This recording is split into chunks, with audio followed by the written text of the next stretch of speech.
Alvaka Network's president, Ole Thordarson, joins this week to share a little insight on his ransomware recovery business, the art of onboarding and offboarding, and chat about news from Sophos and DNH. Plus, a special guest interview with WatchGuard CSO Corey Nachreiner on the latest Threat Lab report. It's ChannelPro Weekly number 244, Piles of Shame. Hello and welcome to ChannelPro Weekly, episode number 244. My name is Matt Whitlock, technology editor, online director, and your host of this fine show for people out there like you. And when I say like you, what does that mean? That doesn't mean like the person next to you on the bus or the cab or the train or the plane. I mean you, specifically you. And that means that you are a managed services provider, you're an IT integrator, you're a value-added reseller, you're an IT consultant, you're a virtual CIO, you're a system builder. You could be any of those things. You could be all of those things, because this is a world where you can do anything you want to do, and you could be all those things. But the general gist is that if you are a person that does technology solutions with other businesses, you are in the right place. Or if you just like the idea of selling hardware, or you like technology, you like security, if you like any of those things, you're in the right place. Or if you just like listening to the sound of my voice, you're also in the right place, because where else can you get that but here? So welcome, one and all. Joining me this week and most weeks is executive editor, man of the hour of ChannelPro, Rich Freeman, but he's also not alone today. We've got a special guest. He's got more than 40 years of experience in the IT industry. He was the founding chairman of the Intel-backed Global MSP Network in 2001, served on the board of CompTIA, the editorial advisory council for computer industry publications and blogs, the national board of the American Electronics Association, and the Discovery Science Center. That is a long list of well notable accomplishments. Kudos to him for that. Please welcome the president and CEO of Alvaka Networks, Ole Thordarson. Welcome, both of you. Howdy. Hey there. So Rich, Ole, we'll get to you in just a second, but Rich, you're out and about today. I know you're in the same room with our guest host, which is always fun. But where are you at? What are you doing? So I'm here down in Southern California. I got down here yesterday, and yesterday I was here for a DNH conference that we'll talk about a little bit later on the show. And today, like right now, you can maybe even hear some of it in the background. Ole and I are attending the Q4 SMB Tech Fest event. Our good buddy Dave Seibert does the SMB Tech Fest series, and this is their fourth and final show for 2022, taking place in Irvine today. You've been to a few of those over the course of the year. Are they different every time, or are they the kind of the same show that he does 4 times?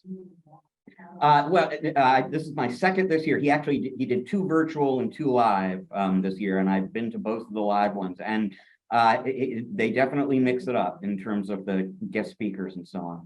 Very cool. Sounds like fun. We of course we know Dave Seibert very well here on the ChannelPro Weekly podcast. He's been on many times to join us. So we'll go back and you can check out some of those episodes or check out his event. And of course, you got Ole next to you. Ole, welcome back. This is not your first rodeo here on ChannelPro Weekly.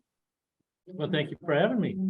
Always great to have you, and great to have you back. For those who are maybe new listeners or missed a previous episode that you were on, tell us a little bit more about you and a little bit more about Alvaka Networks. Yeah, so I think most people know of Alvaka for 2 faces or 2 aspects of the company. One is the traditional MSP service provider, type company. We're serving primarily the mid-market space, not so much in the SMB. And then the other one is our fast-growing ransomware recovery business. It's a cyber breach-oriented business, mostly around ransomware, but once in a while it's business email compromise or something else. But yeah, we're actually positioned not to try and, with that company or with that aspect of the company, trying to prevent the breach, but we're positioned to help recover companies after a breach. So part of our team, we bring in the ransomware negotiators, we bring in digital forensics, we bring in the breach counsel, the lawyer that handles the legal matters around a large ransomware case, and then we do the actual recovery work as well to get the customer, the client, back into operation. So in these cases that you work on, these it can be pretty high dollar amount ransomware attacks. What are some of the figures that you're seeing? Yeah, in the past year, we've had 2 $20 million ransoms. Those are our 2 big ones that we've had.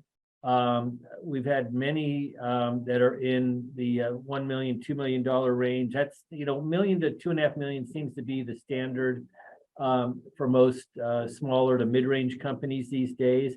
But just last week, we had a $6 million ransom for somebody in the finance business. And so, and you bring in negotiators, you bring in lawyers. Do the criminal elements behind these ransomware attacks generally negotiate, or do they stand pretty firm? Yeah, you know, early on, you were kind of lucky if you got to, you know, got a 15 or 20% discount on the ransom. But lately, it seems like the ransoms have been doing better.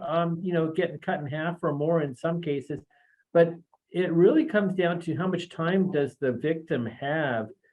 If you're on the phone the day after you've been encrypted and ransomed and you're screaming at people, you know, telling the bad guys you're not on the phone, but you're, you know, texting with them, and you're, you know, screaming at them, telling them, you got my business shut down. You guys are a bunch of, you know, expletive idiots and I hate you.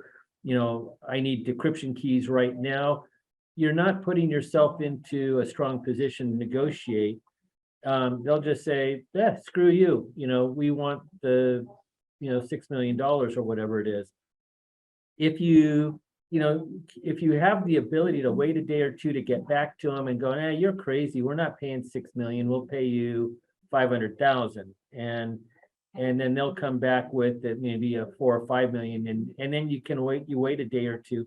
But it all comes down to whether or not you have 2 weeks to wait and negotiate the ransom. And most businesses don't have, if you're doing $8 million a day in revenue and they want a $6 million ransom, you know, well, if you wait 2 weeks, you know, what's 8 times, you know, 14, you're looking at over $100 million in revenue impacted. You know, maybe it's just better to negotiate quickly, but, you know, so it really kind of comes down to the situation you're in. And that's where a good ransomware negotiator comes in. And a good ransomware negotiator also gets to know the personality of the gangs, and they generally have an idea of how much can be negotiated down and how to best do it with those guys. So an experienced ransomware negotiator is worth every penny that they get paid. And ransomware negotiators are typically charging around $8,000, $10,000, $12,000 for a ransomware negotiation. Very interesting. When I sit here and I think about how like ransomware, you know, these groups are often hitting lots of things, and you might get these negotiators that negotiate with them multiple times. Kind of makes you wonder if the negotiator is in on it with the gangs, right? Yeah, no, I think that's a legitimate concern. But it's been my experience that these outfits, we work with 2 of them. We don't do the negotiation ourselves. There's a lot of regulatory issues around it. But they'll work 10 cases a day. When they're in a busy time frame, they'll work 10 cases a day. It's just crazy and amazing how many. Before we got into the ransomware recovery business, I had no idea the vastness of how often this happens until we really got into the business. And to see these ransomware negotiation firms having 10 cases a day that they're negotiating. And when I started, I thought maybe there were 20 cyber breach experienced lawyers from coast to coast in the US. And because I just didn't think that there was that much breach going on and that would involve lawyers. But in fact, we work with one firm alone that has 70 cyber breach lawyers in it. Just one firm. They're one of the bigger ones, but I was dumbfounded to see that a law firm could have 70 cyber breach lawyers. And those guys work multiple cases at a time. So there's a lot of breaching going on. Maybe if they're working many cases at the same time with the same gang, maybe you can just pool together and get a group discount. That's an idea. Maybe we ought to try that. So very, very interesting stuff. So Ole, you've got a storied history in the industry. You've been around a long time.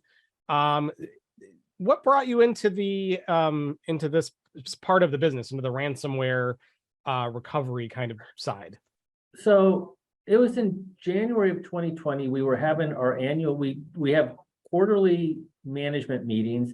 But in January of every year, we do an annual meeting to try and, really to go back and look at what our 5-year plan is and to readjust our 5-year plan. And in January 2020, we decided that we really wanted to start something new and incubate something new within the company. And we kind of just fell into the ransomware recovery business as something that we thought there was opportunity doing. And it's a pretty narrow channel. But we thought, well, let's go give it a shot. And yeah, miraculously, 2 months later, COVID lockdowns hit. And we got a great turbocharged start because from coast to coast, CEOs were screaming at IT saying, send everybody home, have them working by Friday. But they weren't screaming, send them home, have them working by Friday securely. They just said, have them working by home by Friday. And, there's that saying, sometimes it's better to be lucky than good. And, the IT and companies complied and sent everybody home and hastily threw together remote work setups that were quite porous. And for the next 2 years, it slowed down a lot. It's tamed down. The opportunity isn't like it was in 2020 and 2021, but it was a crazy, crazy time where we were getting multiple calls a day. Sometimes I would pick up the phone and take a call and somebody would be telling me, hey, we just got, ransomed. And I would say to them, it got to the point where I said, let me guess, you set up RDP last week. And they'd say, well, how do you know? Right. And, that's how many calls per day we were getting for RDP based breaches. Those have since gone away for the most part, but other breaches, other vulnerabilities have taken their place. But yeah, the craziness of 2020 and 2021 have subsided at this point, but it gave us a great, turbocharged kickstart into the business. Hey, you see a lot of companies that have been ransomed, and you're working with them. What are some of the common patterns that you see amongst those who are ransomed? You said RDP was one that you were seeing a lot. What are businesses doing that are ending up getting them ransomed? The reasons for the ransoms tend to come somewhat in waves. There was RDP. There was a 3-month period of time where we were super busy with Fortinet vulnerabilities, and then there was the Exchange server vulnerability sometime a while back, and then there's been just a multitude of others. But at any given point in time in a month when we take on a new case, it might be part of what's trending kind of at that time, or it could be just something that is a known vulnerability, but kind of a one-off that we haven't seen for a couple of months. So it can be kind of all over the map. The other thing that I learned is that just like there's way more lawyers than I ever anticipated in this business, there are way more gangs than I ever anticipated. My impression before really getting into this recovery side of the business was that there were a handful of gangs around the world, mostly in Europe, in Russia and Ukraine and wherever. And I think the general belief is that it's one guy or 2 or 3 or 4 guys sitting in a basement, when in fact there are those outfits and they're licensing ransomware as a service technologies from other outfits, but the other outfits are quite numerous, and those are the companies that have 100, 200, 300, 400 people on staff, and they have a whole HR department and a payroll accounting department. They even have tech support for their victims that are having problem decrypting or their ransomware as a service licensees. And so it was really quite an eye-opener how sophisticated some of these operations are and how sharp they are technically. Yeah, and so a lot of the victims that you're working with, are you finding that it's a failure to prepare adequately for ransomware? Are they not taking the right steps to defend themselves? What are you seeing there? They run the gamut. I mean, I've seen some where, wow, it's kind of surprising maybe that it took this long, but there are others that are quite well protected, and they really have sharp IT shops, and they've done really most everything right, but there's just something that they missed. And that something was what the bots were scanning for at the time that they had that vulnerability. And one of the bad guys gets in and gets a foothold, and then they install a keylogger, and then they wait quite patiently, and they wait until some system admin comes by with, maybe everybody only has has least privilege and, doesn't have any admin rights, but they wait until that administrator comes along and logs in using admin credentials, and they've got the keylogger running, and now they've captured that. And on some of the bigger cases, they've been in for months, and even on some of the smaller cases, they've been in for months, and they're just very patient, and they're gathering all the information that they have. And I bet you, Rich and I are sitting in a small conference room here at this conference, but I bet that in some of these cases, they've got 3 to 6 guys sitting in a conference room working together with laptops open like we have in front of us, and they're gathering all the information that they can on that network, and they're documenting it. And the time that they do the takedown, I bet you they have better, more up-to-date documentation on that network than the victim has at that point in time. They know where the backups are, they know what the backup login credentials are, they know, every server, they know every server login credential, and they know exactly how they're going to take that company down, because they have to take them down effectively if they're going to get a $2 million ransom paid to them. They have to create, their job is to create as much pain and suffering as they can in order to get paid. And so they delete backups, they encrypt backups. I've even seen where one case about a year ago, the company was trying to restore, and they put all their tapes back in the autoloader, but they forgot to write protect the tapes in there. So they started the recovery process, and then the IT guys went home for much needed rest because they'd already been battling it for a couple of days. And while things were restoring, the bad guys went in and just basically systematically deleted all the contents of all the tapes in the autoloader and set that client back 9 months to their next good backup. So that's the kind of stuff that happens. Wow. Scary, scary stuff. And it must be hard working on the front lines of that and seeing all these businesses and good people. It's really, suffering. I gotta tell you, it's heartbreaking when I talk to some of these victims. In some cases, it's the hired gun CEO. It's a company worth $5 billion, valuation. They do $1 billion a year in revenue, and it's a professional CEO, CFO, CIO, and these are all hired professionals, and they're brought in, and under their watch, something like this happens, and the company that was worth $5 billion isn't even worth $1 billion the day after the hit. Their book value at best, maybe they're worth maybe 500 million in book value instead of 5 billion. And that's if they're lucky, because they can't ship product, they can't take orders, they can't do payroll, they can't do anything.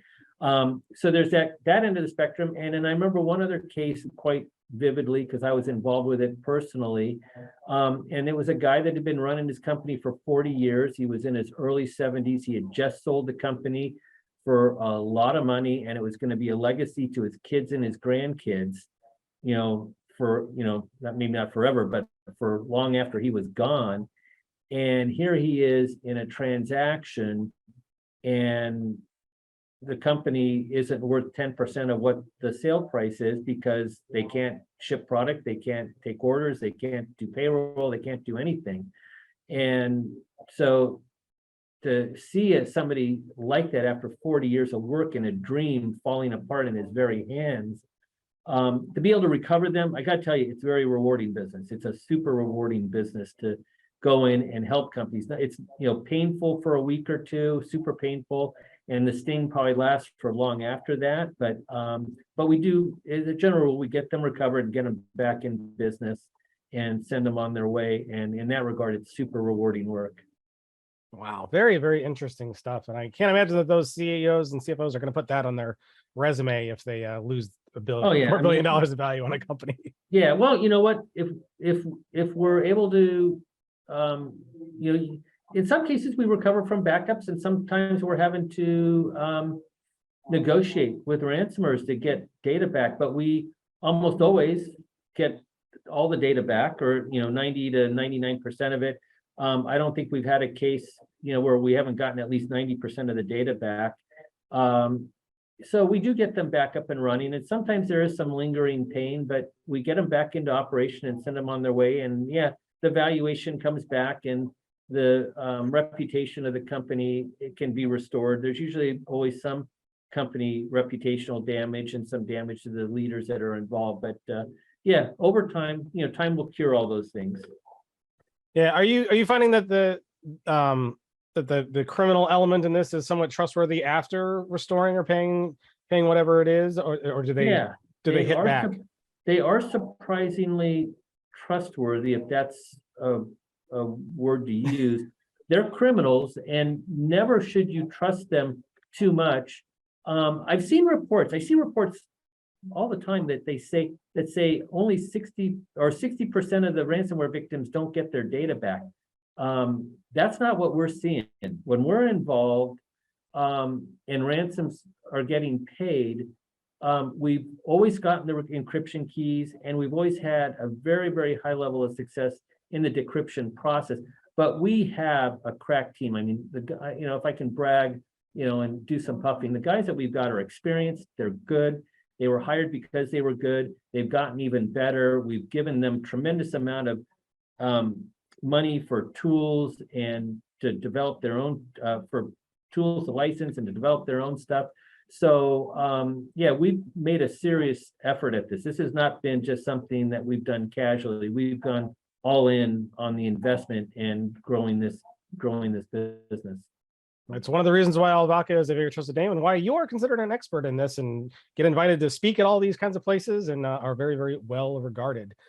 So very interesting stuff. I could ask questions about this all day, because I find this topic of conversation absolutely fascinating. But unfortunately, we do have to move on, because we've got a lot to cover this week. We're not done with security yet, though. We're going to be talking a little bit security a little bit later with Corey Nachreiner from WatchGuard. They've got a report out that has some interesting statistics that we're going to go through and talk about. So that'll be really good. Sophos is also in the news. We're talking about DNH, a brief on NetApp, and we're going to be talking about the art of onboarding and offboarding. Ooh, all fascinating stuff.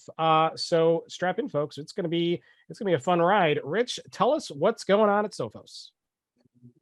Well, it's interesting, because this news broke this week. It didn't get a ton of coverage in the media, but it's kind of a big deal for Sophos. So, and to really understand why, you've got to go all the way back to, I think it's about 2016. Dan Schappa and Joe Levy, two very senior executives at Sophos. Dan has been on the podcast a number of times. He's now working somewhere else, but these two very senior Sophos executives are at a pub in Oxford, which is where the world headquarters is for Sophos.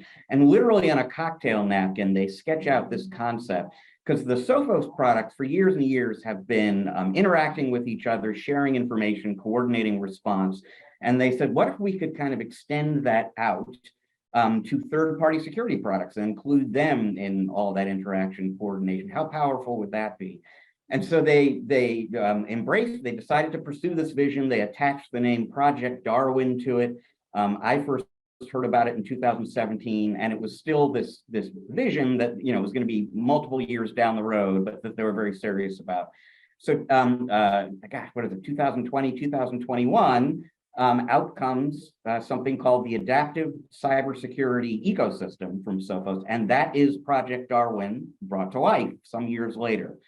Now you fast forward to this year, and it's hard work, obviously, if you are Sophos, to establish these relationships with all these other security companies so that you can exchange information and work together on response and so on. And so to accelerate that, earlier this year, Sophos bought a company called SOC.OS, SOC.OS, which does a number of things. But the thing that really interested Sophos was they had lots and lots of integrations to all these different security products. And so it enabled them to kind of jumpstart the development of this adaptive cybersecurity framework. So what happened this week?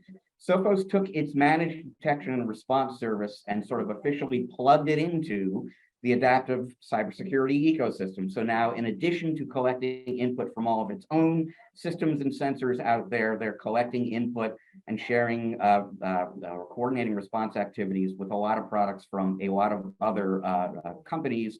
And I'm trying to do this in my head because I don't have the system open in front of me, but I mean, Microsoft, AWS,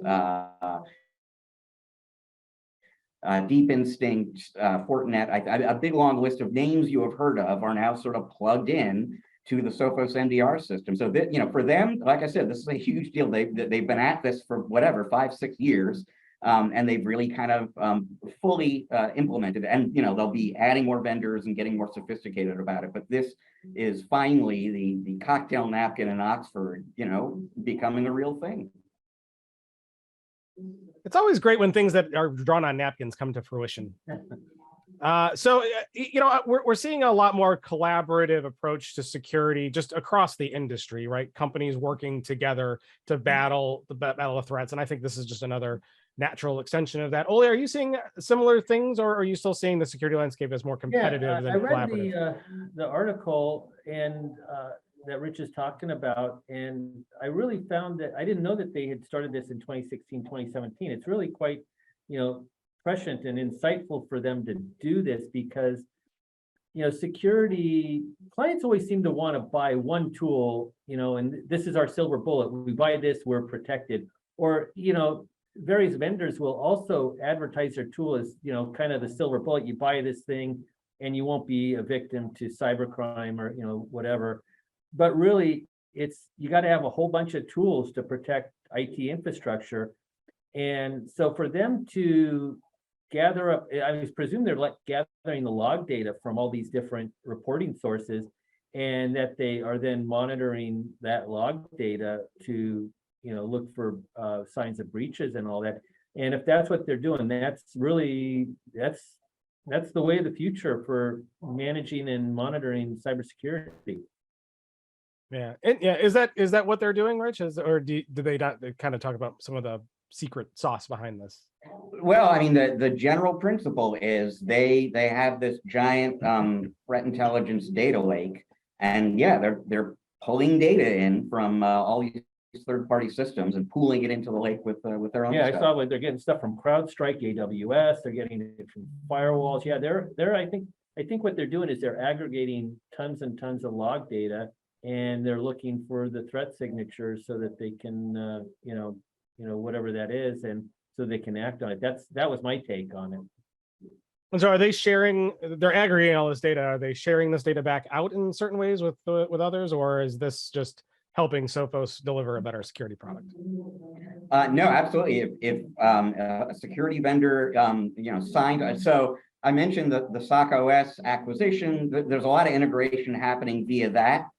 But if a vendor, sits down and tells Sophos, we think this vision is powerful, we want in, they can not only, deliver data to Sophos, but pull information out and use it for their own purposes too. And what I recall in your article was that there were 3 levels of a monitoring service. And I think one of them was full service, where they ingest all this data. And then if there's, some action or alert that needs to be taken, I think, as I recall, that they would respond to that, whatever the appropriate response is contracted for. And I don't remember what the middle one was, but the other one at the other end of the spectrum was kind of a self-service, where the end user or the MSP could then take that alerting data and act on it and become an MSSP or a SOC of their own at that point. At least that's how I understood it. I don't know if I'm wrong on that or not. No, that's exactly right. That describes the MDR service as opposed to the cybersecurity ecosystem. But yeah, that is the 3 ways. If you just want to outsource the whole, detection and response workload to Sophos, you can do that. If you want to, you have the sophistication to do it yourself, but you want access to their data, you can do that. And then there's sort of an intermediate collaborative layer that they talk about, where it's more of a shared responsibility. Very cool. Sounds interesting. I'm sure some folks would be interested in this. And for those who are and want to get a little bit more detail, because we're just kind of scratching the surface here, we put all of the links to the articles on the show notes page. ChannelProNetwork.com is where you can find that for episode 244. A lot of times you can open up your phone and your podcast app, and you'll see the links in there. If you're watching on YouTube, hit the subscribe button, hit the like button, hit the bell, I don't know, there's a million buttons on YouTube these days, but you got to hit them all, but not the thumbs down, not that one. Everyone but that one.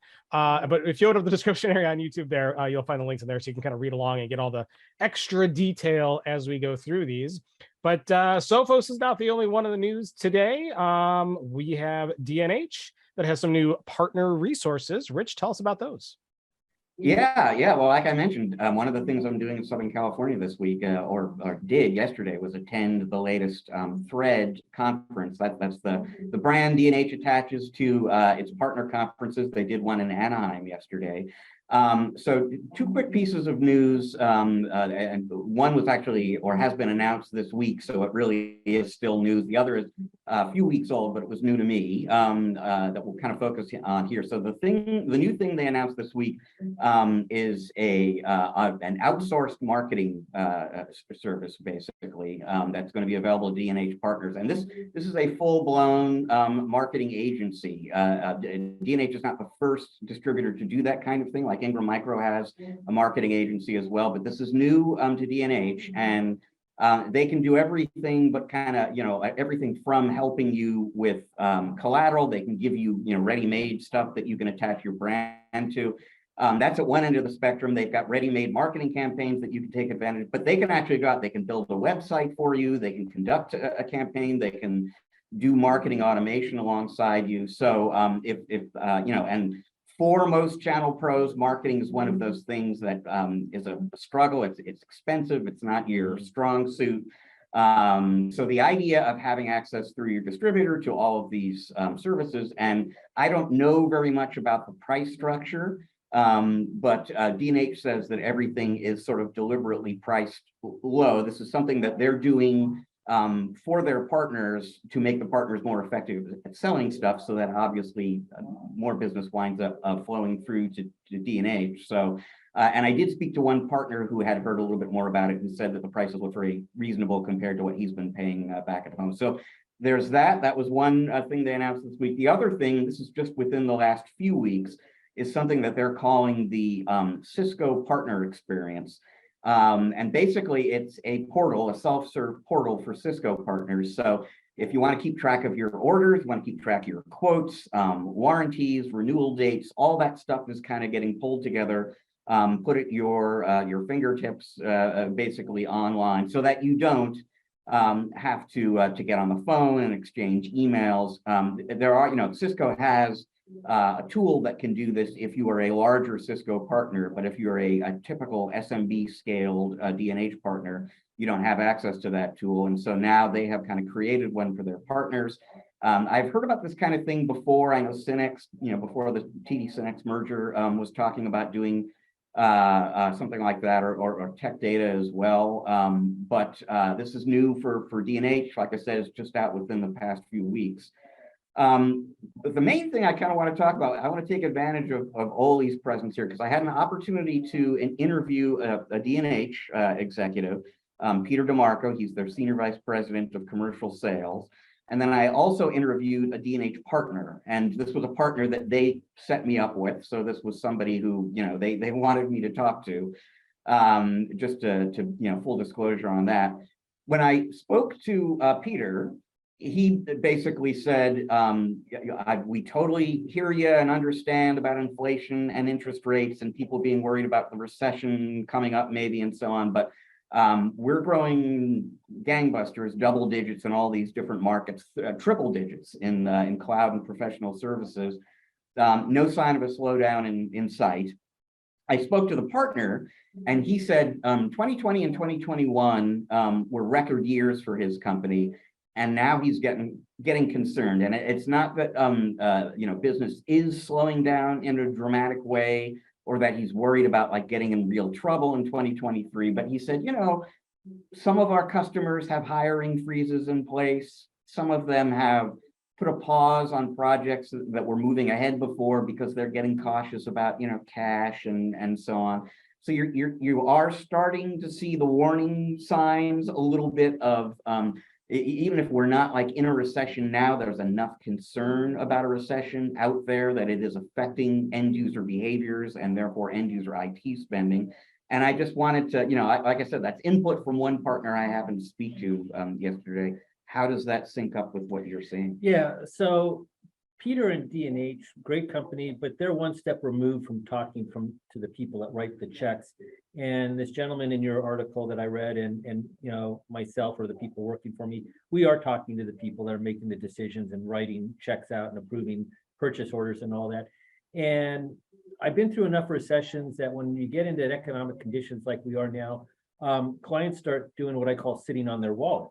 And they don't pull the wallet out and open it up and spend money so freely. They do get much more conscientious or conservative about how they're going to spend their money. And I think we're in the beginning phases of that. And I think we are in a recession because we have had 2 quarters of down GDP, and that means people and companies are spending less. And I just don't think we've seen the other shoe drop yet, where this gentleman in the article talked about hiring freezes, and there are some layoffs beginning. So we haven't seen the other shoe drop yet, which is some months out, where we're going to see declines in overall employment and companies more frequent and broad layoffs, and where companies really start looking at their expense structure and making the cutbacks. And I think, we're probably 3 to 6 months away from that happening. So that's the other shoe that's going to drop. It hasn't hit yet. But I'm going to say, I do agree with, your article talked about how D&H has, got their foot on the accelerator pedal and spending and innovating. And recessions are a great time to innovate and make changes. And if you just hunker down and hide away and act scared and hide under a rock during a recession, you're probably not going to come out of it very good. But if you look at it as an opportunity to redesign and re-engineer your company and to do staff adjustments and all the things that need to go on that maybe you're not doing when times are good and you're not so inclined to do that stuff, now is a great time to reinvent and re-engineer. And I will say the COVID recession didn't hurt IT one bit. The thing is with a recession, you never know, how long it's going to last, how deep it's going to go, and how it's going to hit your particular market segment or sector, or your company and your customers, your company's customers and all that. So I'm not going to say that I'm that good a fortune teller, but I think that there's going to be a lot of good opportunity for IT service providers to reinvent and re-engineer themselves through this recession. And I don't think we're going to get hit particularly hard. There might be a brief period of time where there's a 10 or 15% chop or hurt on the top line as companies cut back on a bit of spending. And for the recurring services, what I've experienced in past recessions is they come forth, and some companies, half the companies will come forward and say they just want a 10 or 15% haircut off of whatever we're charging them. And that's their negotiation tactic. And the other half come forward and say, hey, we need to cut back 10 or 15%. What can we trim back on our spend with you? So they're not looking for an overall discount. They're just looking to cut back on things that maybe were frivolous, or maybe there's some servers that are being covered that are being decommissioned, things like that. So they're looking to cut back that way. So, in a recession, you might take a haircut on some top line and bottom line. But again, you just got to reposition, and we've always come out of recessions a stronger company than we were when we went in. And I will follow up on that, because both Peter at D&H and the partner I spoke to, I keep referring to him as the partner I spoke to. His name is Chris Daly. He's the head of a company called EBM in Connecticut, and I thank him for his time. But they both said in my interviews with them yesterday that even though, like Chris in particular is seeing these issues in some of his customers, he also has customers who are spending more on technology, because when you go into a recession, businesses that have a hiring freeze in place or have had to lay people off start thinking, the people I still have need to be even more productive than before. Yep. And that means they're going to need, we better upgrade that network. We better get them more powerful devices and so on. So the same factors that cause companies to impose a haircut on their IT provider can also cause them to bring some more projects and spending to their partners. Yeah, very, very interesting. Modern day distributors fascinate me because they do everything, right? They have I love the whole marketing, outsource marketing thing, because I'm sure you work with several distributors. You could almost outsource your entire business to a distributor these days. You just about can. Yeah. I mean, I think I have a few peers that do a tremendous amount of outsourcing to other parties, and they are essentially the aggregator of the services and the billing agent and all of that, and they do quite well. So I think that is a business model to be looked at. I do want to ask a question of Rich, though. One thing that you talked about in the D&H article was about PartnerFi, and I wasn't quite sure exactly what PartnerFi is, but this gentleman, I forget his name, who you mentioned, was talking about how it was a peer roundtable, and he was talking to other peers and how valuable that was. And the PartnerFi name almost sounded like it was a finance, to me, at first I thought, oh, it's a finance vehicle. But I was trying to figure out, is it a peer group or what is PartnerFi?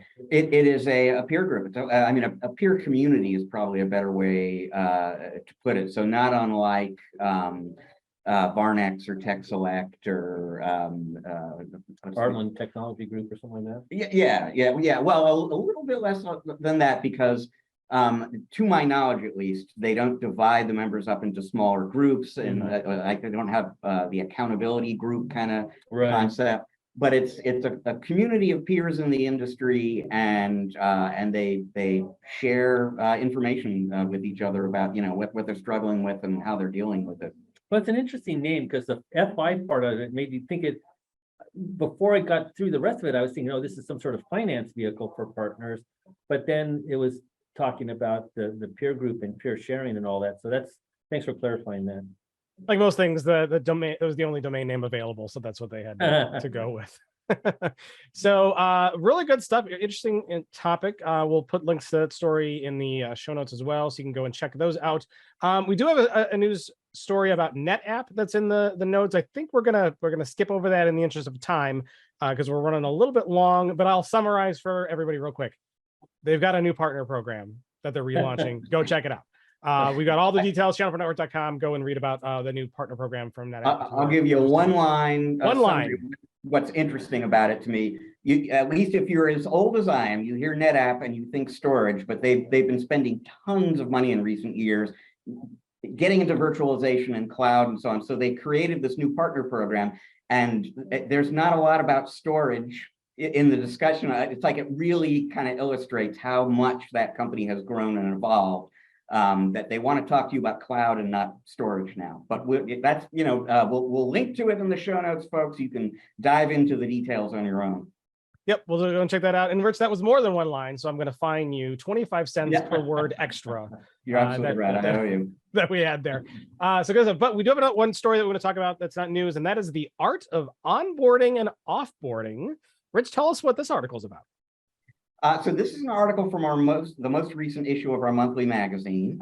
It was written by our managing editor, Colleen Fry, and my apologies to her if she's listening for not inviting her on the show to talk about her own article, but I pulled the show, this episode together rather late last night and didn't get a chance to invite her on.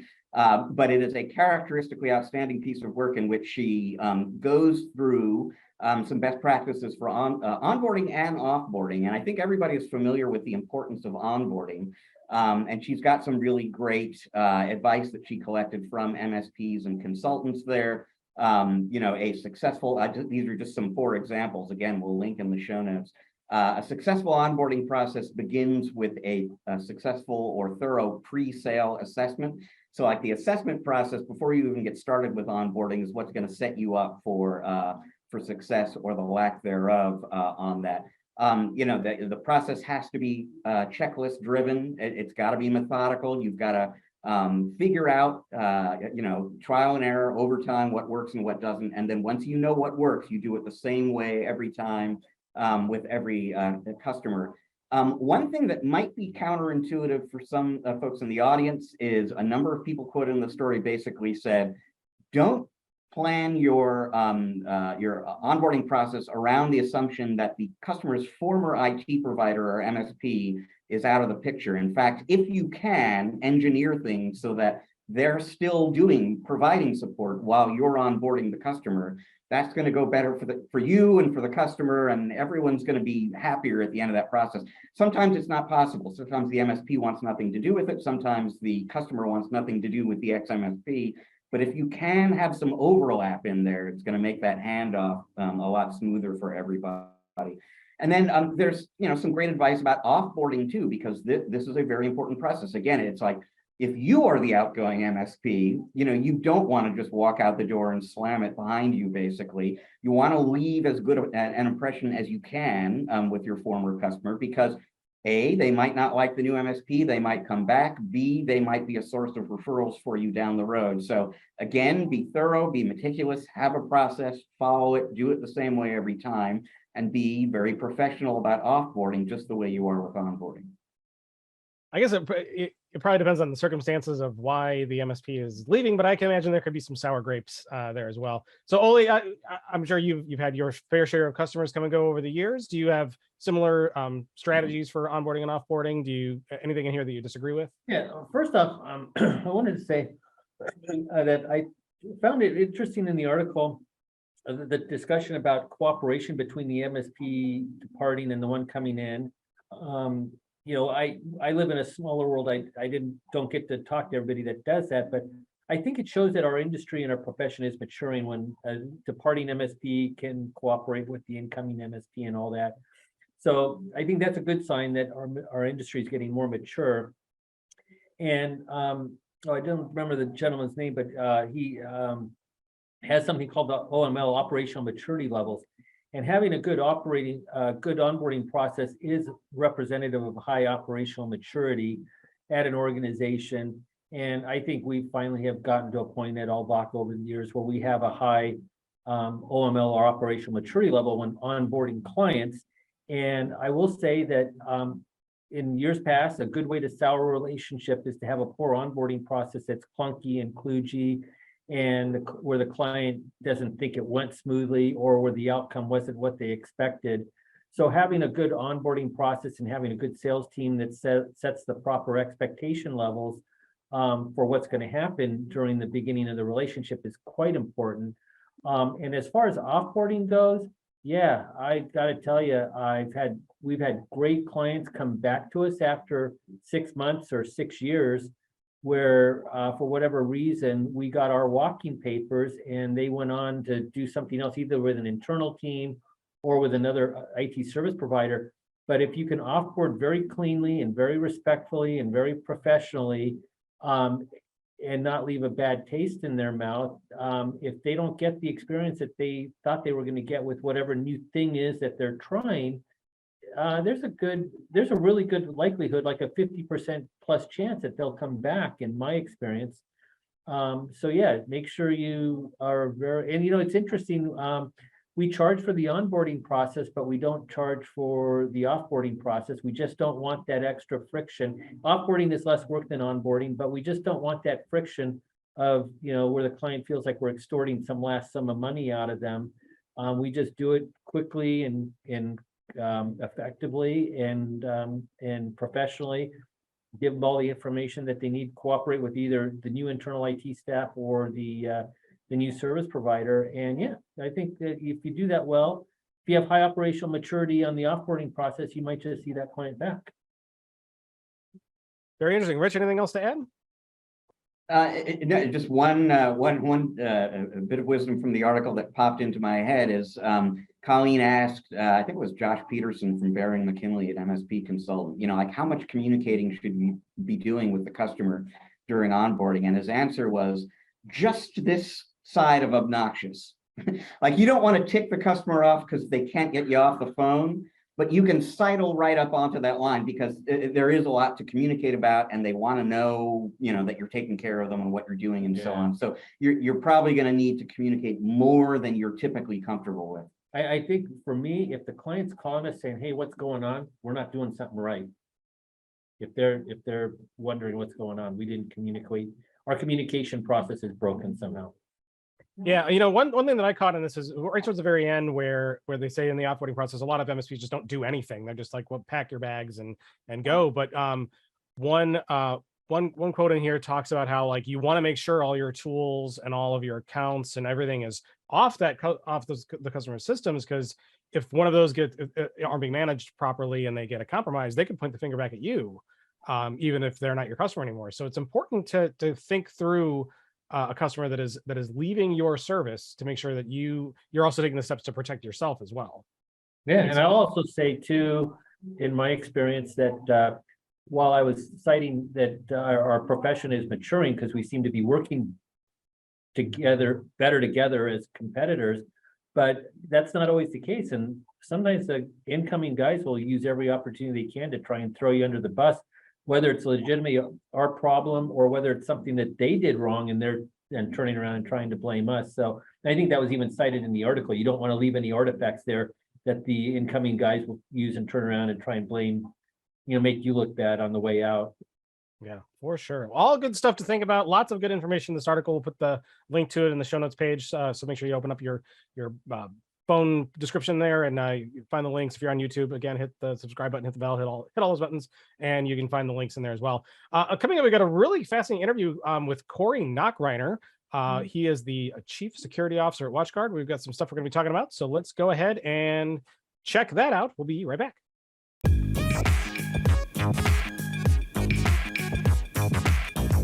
And welcome back to part 2 of this episode of ChannelPro Weekly. We've got a great guest interview lined up for you. Ole Thordarson is still here with us on the other side here.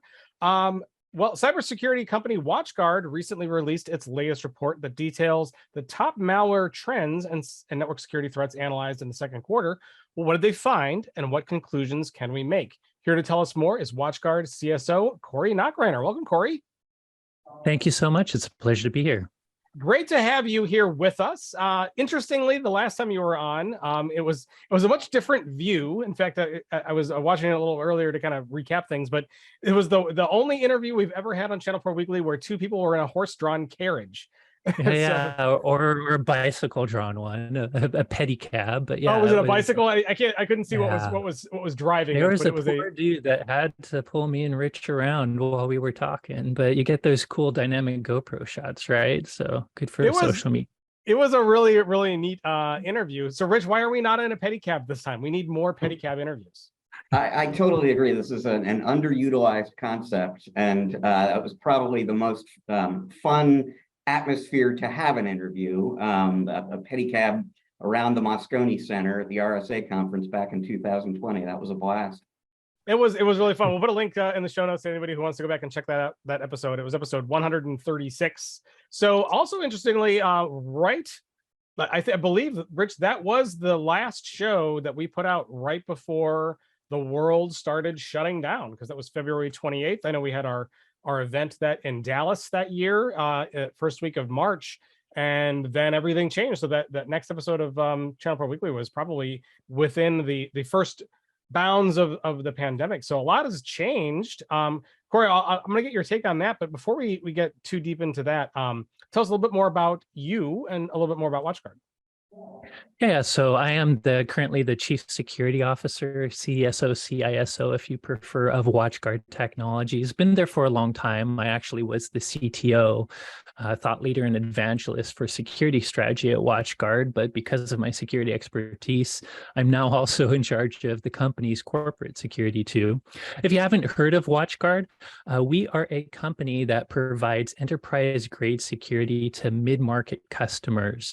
We've been doing so for 25 years. We're best known for network security products like a unified threat management or next generation firewall appliance, which of course is, a firewall, but then tens of layers of network security on top of it, malware protection, IPS, so on and so forth.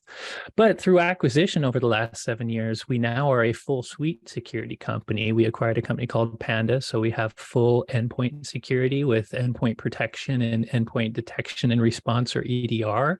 And we have a standalone, or one that combines with other solutions too, MFA solution. So if you need a soft mobile phone or hardware token multi-factor authentication everywhere from your laptop to the SaaS apps you use every day, we provide a solution for that. So full suite for mid-markets, which includes a lot of SMB as well. Very cool. And you're clearly a Ghostbusters fan. If anybody who's watching, that is like the most awesome model of the Ecto-1 that I've ever seen. Where did you get that? What do they call it? It's a creator version. And as you see, I nerded out with a light set there. So when I'm stressed out about security, I tend to build Lego kits. It's a good stress relief. So that's a Lego kit? That is a Lego kit. Yeah, it's a Lego kit that I won't buzz market the firm, but if you look up Lego lighting, you can get little tiny LED lights that you can add to Lego kits. So that is a Lego kit. Cool. That's really. And what do you have underneath that? Below that is if I remember, someone's going to kill me if I get it, but that's Rebel One, Boba Fett's ship, right? Is Okay. Rebel One the right one? And that's a mini ATST from The Mandalorian. So just nerd stuff. I mean, if you want to summarize my hobbies, it's every cliche thing you'd think of: video games, VR, 3D printing, and Legos, and D&D. So there you go. I think I have all the tech nerd check boxes filled for you. That is really, really cool. Well, you and I have a lot in common. I would say I'm also in a lot of theirs. I don't have any cool Lego sets like that though. Especially all lit up and stuff. That's really, really neat. Yeah. So folks, if I guess I will say Light My Brick. If you're interested, Light My Brick makes them for lots of kits. And there's a few off brands that are cheaper too. And do you have any other like cool ones that you've made? Yeah, I mean, I have a bunch. They're not down here, but I have the Mandalorian ship. I have a new lighthouse. I have the DeLorean, the new DeLorean from Back to the Future, which is cool because it's also lit up and the wheels go underneath and the hover lights turn on. So yeah, like I said, if I'm stressed out about security, just you can turn off your brain and follow instructions and build a Lego kit. Really, really cool. Well, thank you for sharing. They should sponsor your podcast, by the way. I think we should reach out to them. And they should. I agree, and we need lots of samples to show off as well, for sure. Well, we're gonna have a big discussion about security. There's this report that just came out that has a lot of things in it. So first, I guess let's talk about this. How often do you do? You know what? Before we get into that, I was going to ask you about the pandemic. So like we interviewed you right before the pandemic. How did that affect your life at WatchGuard? What I mean, we're kind of on the other side of it now, for the most part, but what changed? Yeah, for first, as any business, I mean, it was a light switch to remote work. I would say as a global organization, you know, we have around 1,200 employees all over the world. And a lot of those are sales and marketing, so they're already remote. But we had a headquarters, two big headquarters that had hundreds of people in them, that overnight we had to flip the light switch.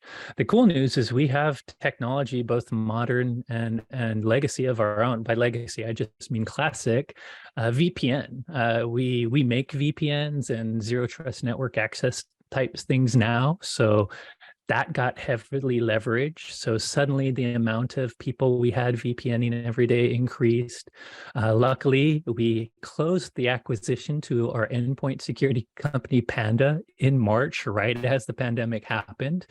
We wanted endpoint well before the pandemic, but as you can imagine, for remote work, having not just antivirus, which nowadays signature-based stuff misses a lot, having that full EDR suite with things like also patch management, disk encryption, multi-factor password management, having all that at the endpoints really important to remote work when you have all these remote employees. So, you know, IT and security had to kind of adjust things for us. We had a lot of good remote practices already, but it was more about scale. And from a customer perspective, we kind of saw the same.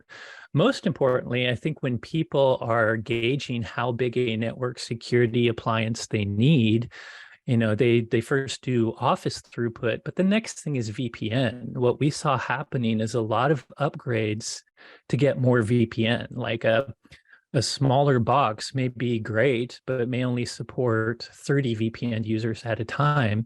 And that might have been enough for a company before the pandemic because of their 100 users, maybe only 30 people were VPNing it. But then suddenly overnight, 96 people would be VPNing in. So we saw a lot of upgrades where people were just increasing VPN throughput. So yeah, the remote work changed overnight. I will say as a company, we've adopted what other tech companies have, and now flexible work is the normal. As an executive, we've said, you have the choice, employee.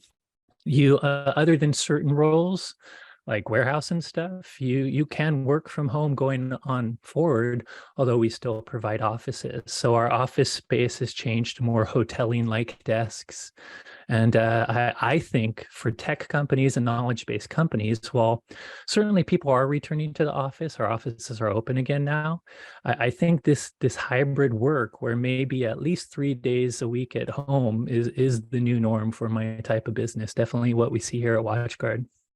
Yeah, hot desking is becoming definitely much more of a thing post-pandemic. And also when you're working from home, it's a lot easier to build Lego kits. So that works out well.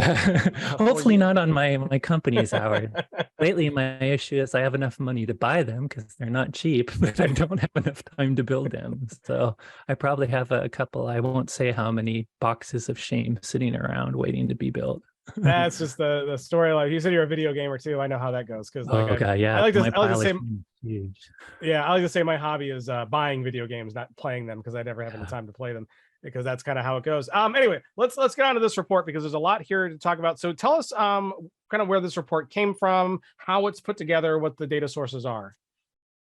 Yeah, so we started this report, I would say, probably about 5 years ago, and it's something I started as the CTO with the WatchGuard Threat Lab. And the report is based on quantifiable threat intelligence we get from our products. So our network security products and our endpoint security products. As you can imagine, they're deployed around the world with different anti-malware, IPS, and other services turned on. It's opt-in only, by the way. So even though 77,000 plus fireboxes contribute to the network intelligence, we actually have around 500,000 active ones out there. So we anonymize the data, nothing about the data, but you have to opt in to share this data. We hope more people do because it can, one, increase our ability to know what bad guys are doing, but also increase our product.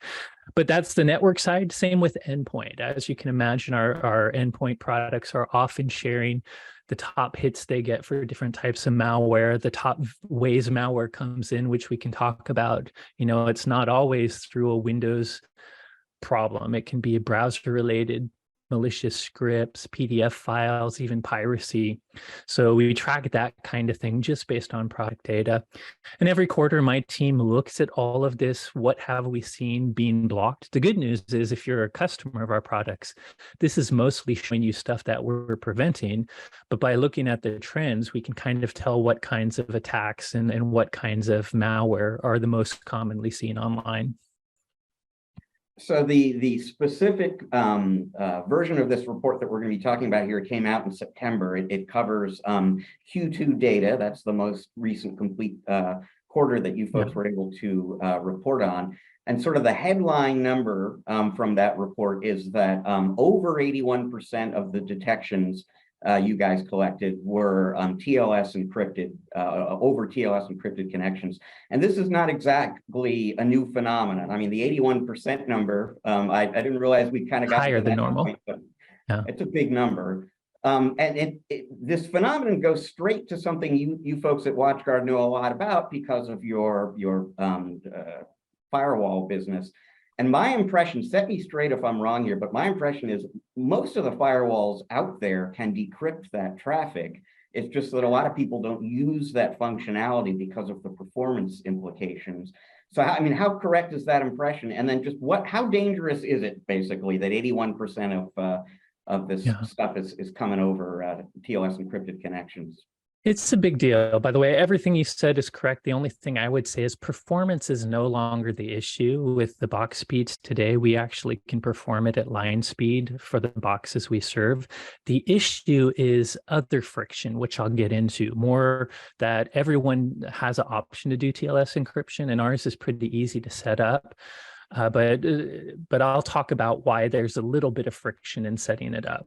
But before I do, just to back up, most of the audience probably knows all our acronyms, but basically, if you have a network security device, you can break in, you can have this kind of good guy man in the middle of encrypted web traffic. So when we say SSL, TLS encryption, those are just the algorithms that are, the standards used to secure HTTPS sites.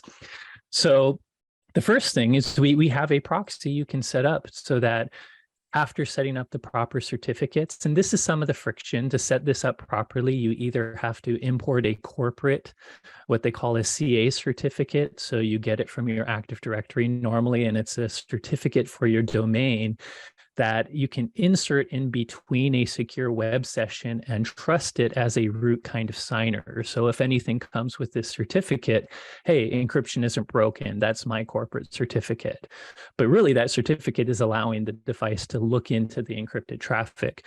The other way you can do, and so if you have that corporate certificate, you just import it into our device, and then we become a legit man in the middle to all your secure web traffic.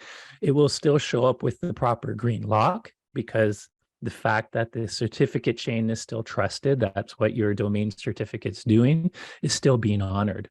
The other harder way to do this is you can take a certificate off our box and send it to all your clients. But that, group policy can help with that, but I would do it the first way and just import your real domain certificate. So that's how we decrypt traffic.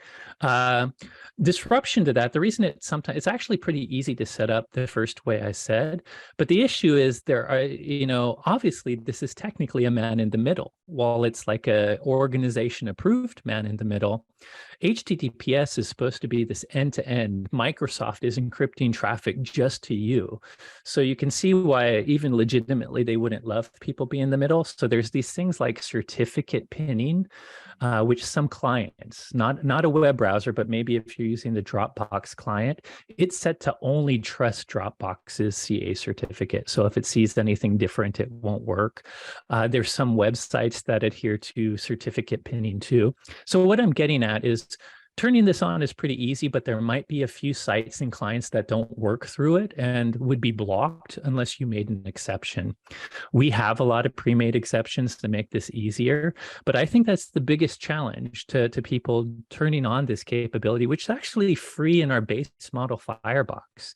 You don't even have to get our fancy extra security licenses. You have this, but people don't turn it on because they don't really always understand the certificate process, even though it's rather easy once you get to know it. And you definitely will have to do a few exceptions for clients that are pinning certificates. Now, why do you want to do the work to do this? You shared it, Rich. On the boxes doing this, 81% of the malware that's arriving through that network is happening over HTTPS. That means if you're not decrypting that traffic, you're missing tons of threats that are coming in. Attacks are getting more evasive, both through, trying to find ways to make zero-day or malware evading signatures, but also just in their delivery vector. They know many people don't turn on web decryption, and thus if they can send malware through that encrypted channel, it's a big blind spot. So the one thing I will say is, unfortunately, even though this is free, not many people turn it on. I would say about 20% of our users. That 81% stat comes from about 20% of the boxes reporting in, because those are the only ones that have it turned on. So when we get that stat, we only compare it to the malware that's delivered unencrypted and encrypted on boxes that support this, because for the ones that don't, we simply don't know how much malware they're getting. That's a crazy statistic, actually, because so 80% of your customers basically are failing to take advantage of the technology they have purchased that you have provided them for protecting against 80% of the threats that are coming in. That's a little nuts. It's like buying a Lego kit and not building it.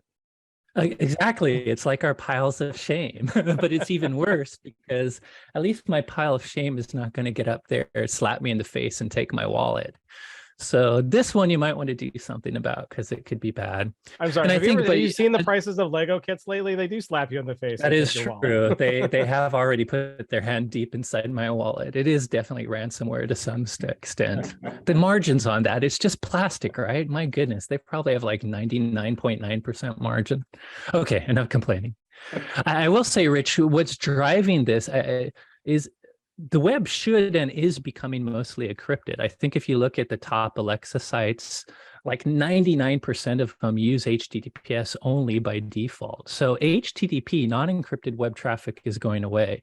So I think not only do we need to see more people turn this on, but as most of our web traffic becomes encrypted, I mean, almost all the traffic you're sending through your browser nowadays is encrypted. The need for this just becomes more and more. So another phenomenon that you talk about in the report, and again, this is one of those things that this isn't new, but office exploits were sort of the big category in terms of what you were seeing an increase in Q2 this year. And like I said, that, you know, I mean, enormous population of Office users out there. So people have been targeting Office for a long, long time. What's driving that right now? If it's different from anything that's been driving it before, and how concerned should the folks in our audience be about the fact that Office is in the crosshairs right now? Yeah. So just to add some of the detail to what you mean by Office threats, in all our sections, when we're looking at malware from a network point of view, we're seeing malware that is literally taking advantage of very specific, well-known CVEs that are against Microsoft Office, usually flaws in Word and Excel that can end up with remote code execution. You get a document, if you open it, maybe you enable something like active editing, bam, you have malware on your system and you don't realize it. But we also see that from the endpoint side, Office-related malware is a delivery vector. While it's not number one, it did go up. And from a network IPS side, a lot of the stuff that made our top 10 list by volume and our top 10 list by widespread were all Office-related exploits. So the long story short is people need to know documents can be dangerous. So what is driving the increase? The longer term increase, I think it's as simple as, I mean, everyone on this call and everyone probably listening, who I'm assuming is in IT or security, knows that a Office document is more than just text. It has active scripting code. It can be dangerous. It is not benign in some cases. I think the average non-tech user doesn't realize that yet. Like, for instance, even my grandma knows not to open an executable. An executable is bad, but a document, whether it be rich text format, Word doc, or RTF, you know, my grandma probably thinks of that as text. That's probably not a bad thing. You know, they are assuming it's benign. So part of it, I just think, is making sure people know that documents do contain a risk, which more tech-savvy people know.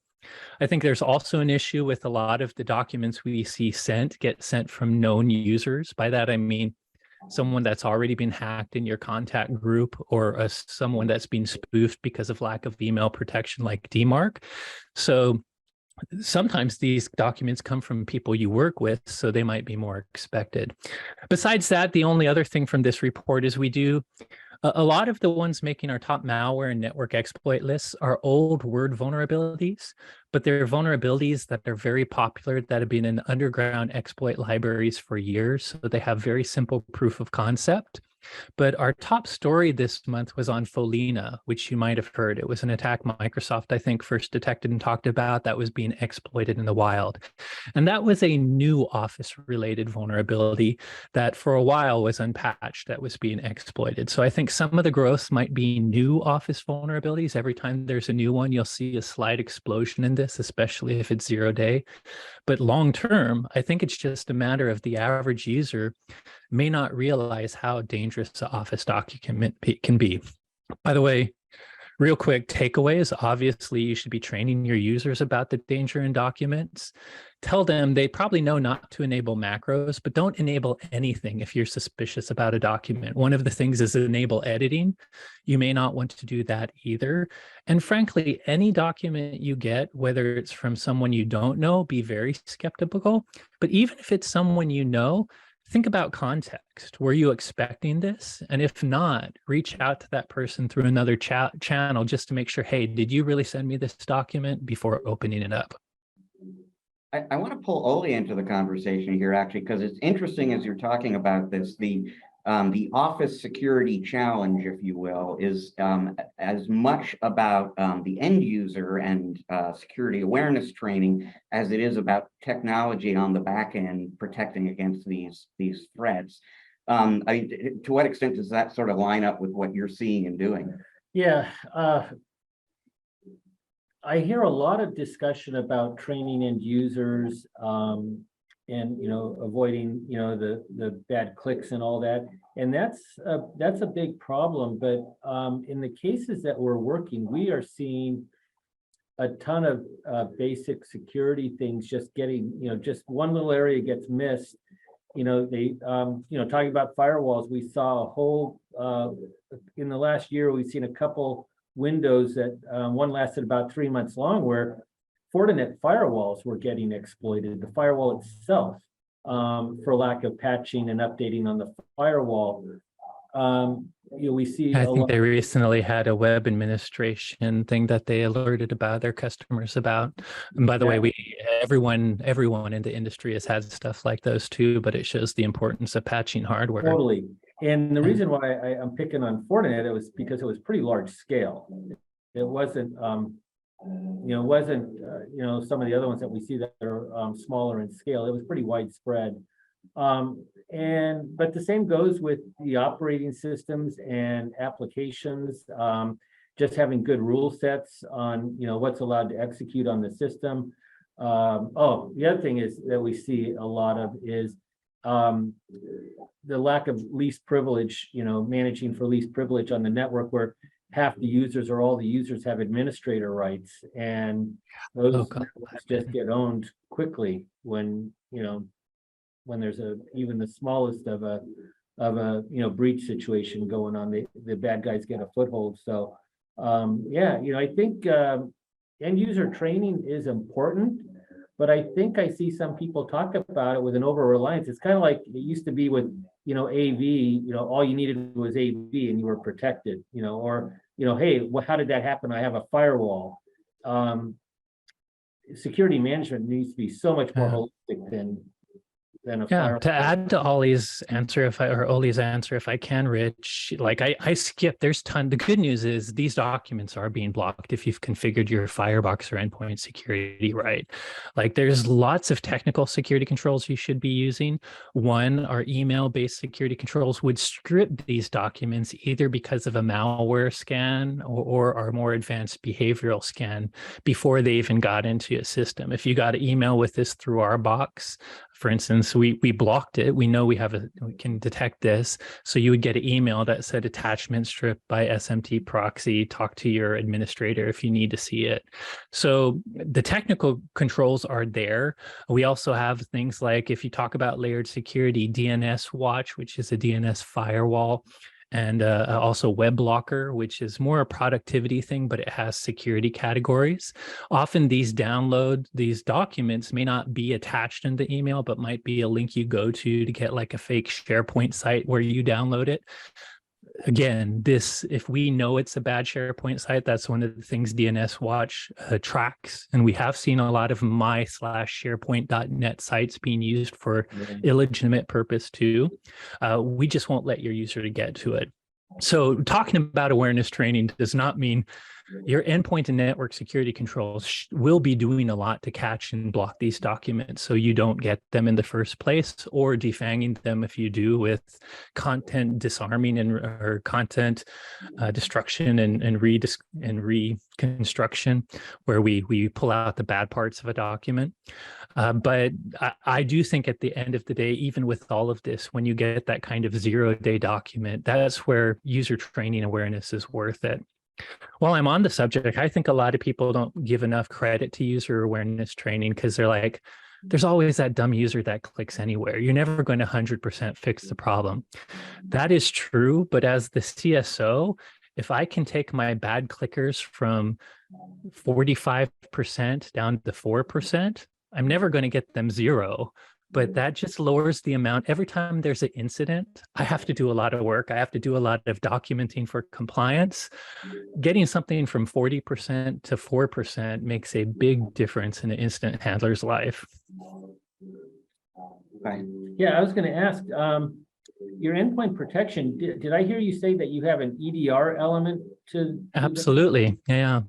Yeah, can you explain? I think EDR has just becomes so important, both in protection and remediation and digital forensics work. If you could talk about that a bit.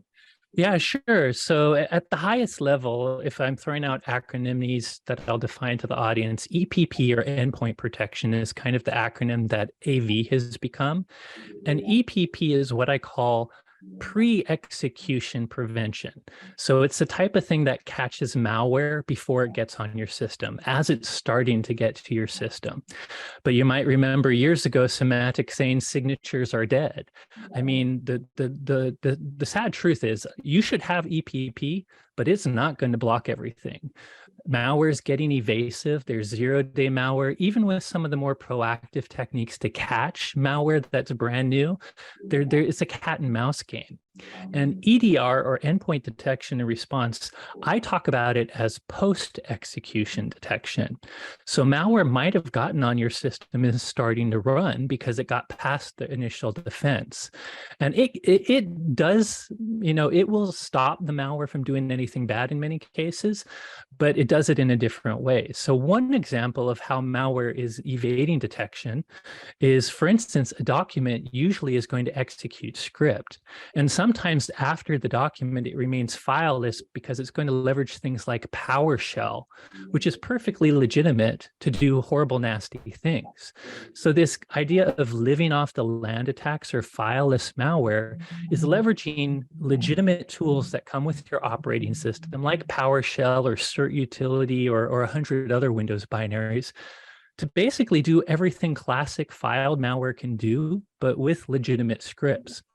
Something like EDR does more local protection, where it's doing things like, we have a contextual engine. When things like the command prompt or PowerShell run, or any new process runs, even if it's a well-known legitimate process, we're watching it. So, malware might have delivered a malicious script to your endpoint, and the PowerShell, AV would allow it because it's legitimate. We're going to pay attention to what the PowerShell does, how it runs with certain parameters. And we have this huge list of rules that really help us detect bad PowerShell, for instance, from good PowerShell. And that's just one of the other things. We also do different dynamic heuristics with EDR. As processes run, we're doing the same kind of analysis of what the process is doing as far as inline memory hooking, to all kinds of advanced memory injection techniques. And these are all things that happen after malware starts to run on your computer. And the long story short is EDR it's almost more like breach detection. It detects stuff that has gotten inside your past your initial defense, and it's doing some remediation and helping you with remediation so you can clean it up before it actually, for instance, executes the encryption algorithm of the ransomware or starts exfiltrating data. Yeah, that's so simply put, that's what the EPP is sorry. That's beautiful. That's what the 2020 IT system needs, is that kind of protection. And what are the opportunities for your resellers and your end users to monitor, when there's something detected by the EDR? Oh, we love it. I mean, as I mentioned, WatchGuard focuses on MSPs. And what we really hope our MSPs do is build their own services on our product. And whether it's MDR, which is Managed Detection and Response as a Service, or simply one aspect of SOC as a service, offering full network and endpoint monitoring for your clients, EDR is great, but sometimes, unlike preventative AV, which is just on or off, it blocks or it doesn't, EDR can do a lot of the blocking in an automated fashion, but sometimes what it's really doing is pulling up very suspicious indicators to an incident response handler's attention, but it needs that incident response handler to monitor it and do it a little bit extra after. And that's what someone like MSP makes an MDR service. You do the 24/7 monitoring of the dashboard of this EDR solution. And as a result, you can help them remediate and find, like you said, your ransomware recovery. You could start to detect ransomware as it's first starting to execute on a network and do stuff to kind of prevent the spread. One of the things you probably agree with, Oli, on big game ransomware is it used to be maybe one computer got, it was a one computer at a time infection. Now bad guys are breaking into network and they're spending a week enumerating that internal network and doing pivoting and lateral moving and staging, but not executing ransomware, because their goal now is to get it on as all of your computers at once, and then turn it on at the same time to really force that victim into a bad situation. But that pivot period, that lateral movement period where they're starting to stage but haven't executed the ransomware, perfect time for EDR to maybe Yeah. catch that first sample and threat hunt before they actually make it go active. That is totally a great opportunity for your channel partners to provide really valuable services to their clients, detecting, monitoring what's going on with EDR and detecting lateral movements in the network and shutting it down before something really bad happens.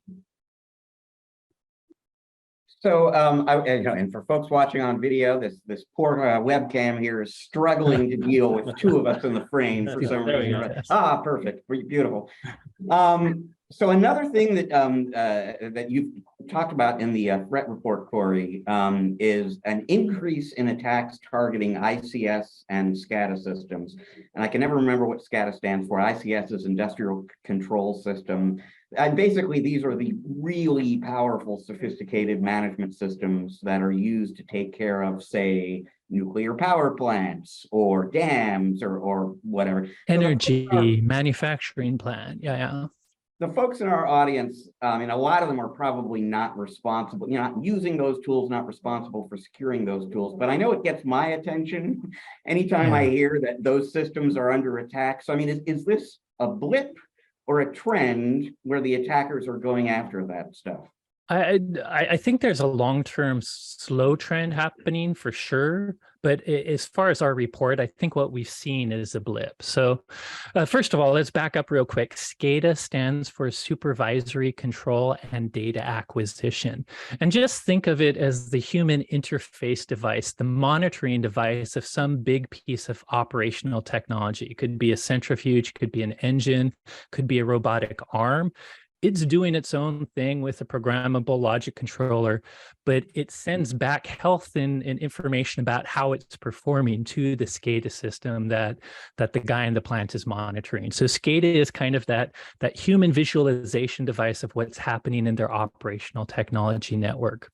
One of the things is obviously SCADA is used in critical infrastructure, although it's also just used in small manufacturing plants too.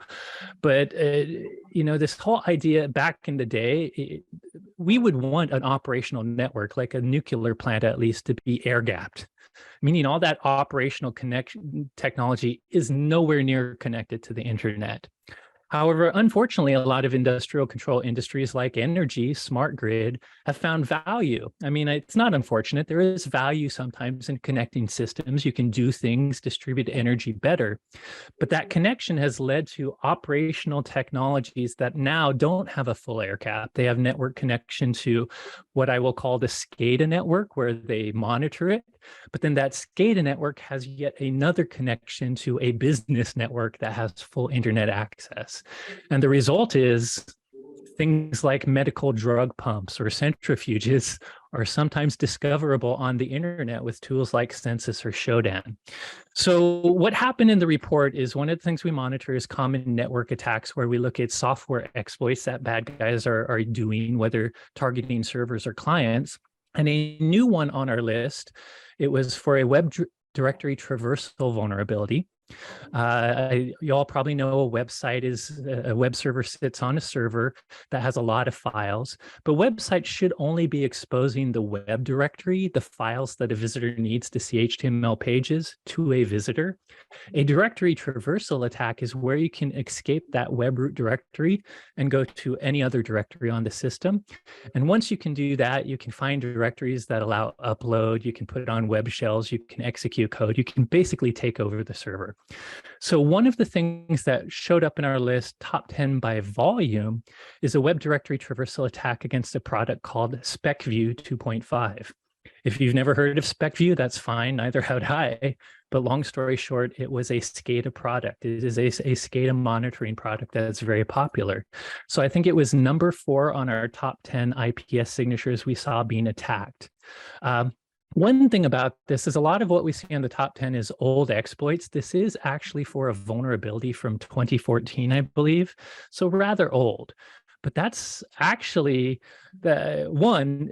That's not always that's not always a good thing, even in the normal industry, is we still find people using Windows XP and not patching. But in the industrial control industry, it's even worse because Operational technology, definitely, if a patch is even available, it does not get patched at all for uptime reasons. So a 2014 vulnerability to SCADA system isn't quite as old as it might sound, because that technology lives for decades rather than just 5 years. So I think this particular exploit was a blip. It's probably because there's a public exploit for it that's easy to mass scan.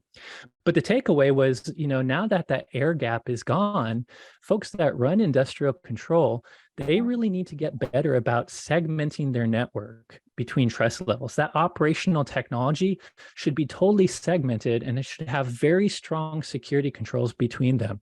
Very limited access control lists that only allow the SCADA software the bare minimum they need to see stuff.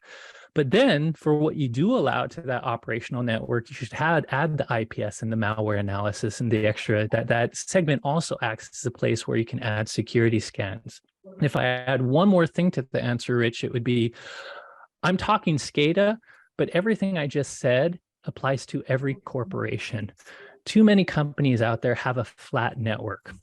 Zero trust is a new buzzword, but it's a good one that we are good at blocking the external world from our organization other than the bare minimum they need, but we're not good at blocking our own employees to the bare minimum they need.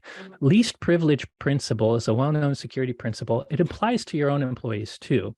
A flat network means an accountant can gain IP access to your engineering source code server. And maybe you have authentication control then, but even that IP access is the risk if there's vulnerabilities. You should be segmenting even a normal business network internally by trust level. Your accountants shouldn't have access to source code servers. Your engineers shouldn't have access to finance servers. So even though the specific case we talked about was the SpecFuse SCADA product, the segmenting, the way you protect against attacks like that is segmenting, and that applies to businesses too. And by the way, I'll wait for a follow-up, but the other issue is this was a flaw on a web administrative interface. Don't get me started on how many people expose administrative interfaces to the internet. I only talked about a Fortinet issue. It was in their web administrative interface. By the way, we've had a vulnerability in our web administrative interface, so it's not throwing stones at Fortinet. But why in the heck would you expose the administrative interface for a security control to the whole internet? That's something you should never do. VPNs or zero trust network access is the right way to remotely manage those things.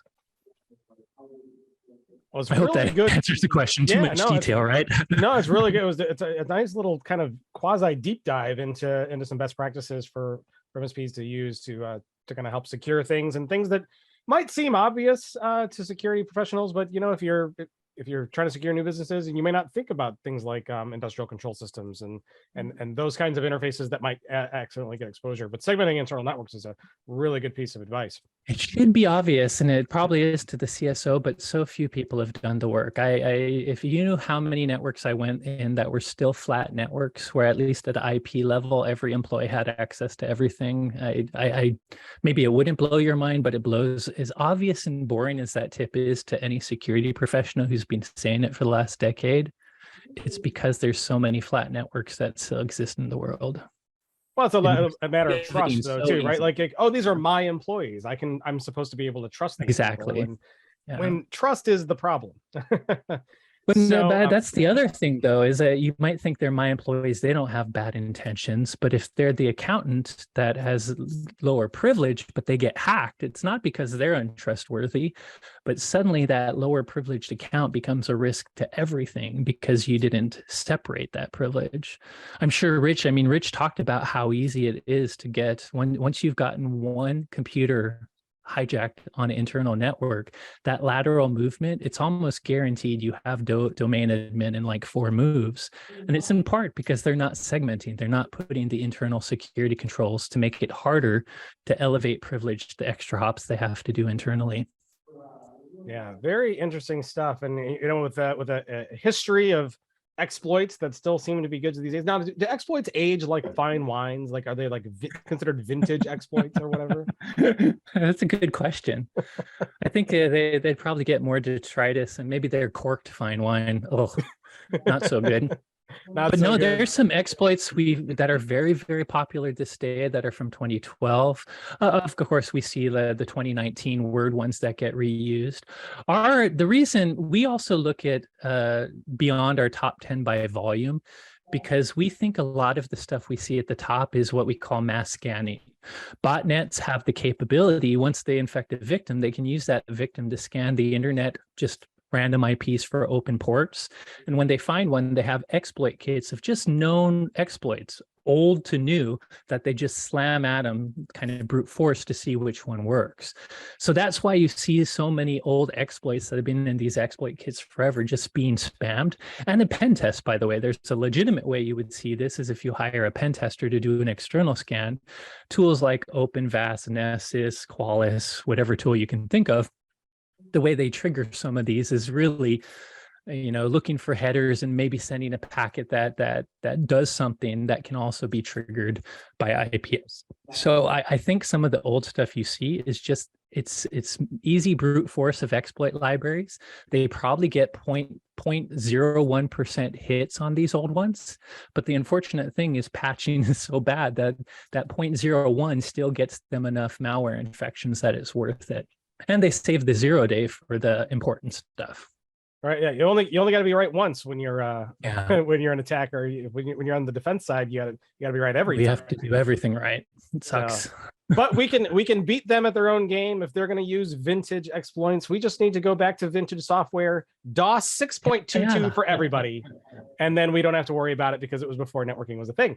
And then every little security by obscurity gets a bad name. It's actually useful if you use an old VMX VAS system. No one knows how to hack that anymore because they don't have them. Maybe program in Fortran instead. Yeah, IBM Selectric typewriters. We could just go back to the Abacus days. Stone walls and chisels as well might work against the hackers as well. Well, really good stuff. Unfortunately, we are out of time. But this is really great information. For those who want to read this report and get some of the more insights out of it, where can they go? How can they do that? Yeah, so you could either go to WatchGuard.com and look up our quarterly internet security report, or you can go to our Secplicity blog, SEC Secplicity. You got to enunciate that right, or you might say something bad. It's secplicity.org. And that, by the way, is just a public-facing blog, even unrelated to our product. We share things from our threat team regularly there, whether it's comments on the latest news, some research we found, and the threat research section there has our report. It also has a dynamic database, the same data we use for the report. Years of it are available, so you can pick a day range, a year range, and pick a region of the world, like your own region, to see what the top 10 lists would look like for you and how much 0-day malware is in your specific part of the world for pretty much any period of time we have the data for. Neat. That sounds like fun. Everyone should go and do that just because it sounds interesting. And Corey, whenever I go talk to Brazil or somewhere, I look at the local version because it's always quite different than the global one you see in the report. Yeah, very interesting. And now, Corey, for those who might have questions about WatchGuard for you or want to get in touch with you for some reason, work with you, where can they go? How can they get in touch with you? Yeah, they can. I'm on Twitter at SecAdept, STCADEPT. So you can also reach out, DM me there. You can probably find my email pretty easily. And I am, besides running the Threat Lab team, I'm an occasional writer on the Secplicity. So I think we have all our contacts there as well. Awesome. Well, folks, go and check that out. And big thanks to Corey for joining us and talking to us about this report. Very interesting. Go and read it and go check out those great resources that they have to offer. With that, we are going to take a short break. When we come back, Ole Thordarson will be with us on the other side. We'll break down the show. We'll have a little bit of fun. You never know what's going to happen. That's why you got to stay tuned. We will be right back.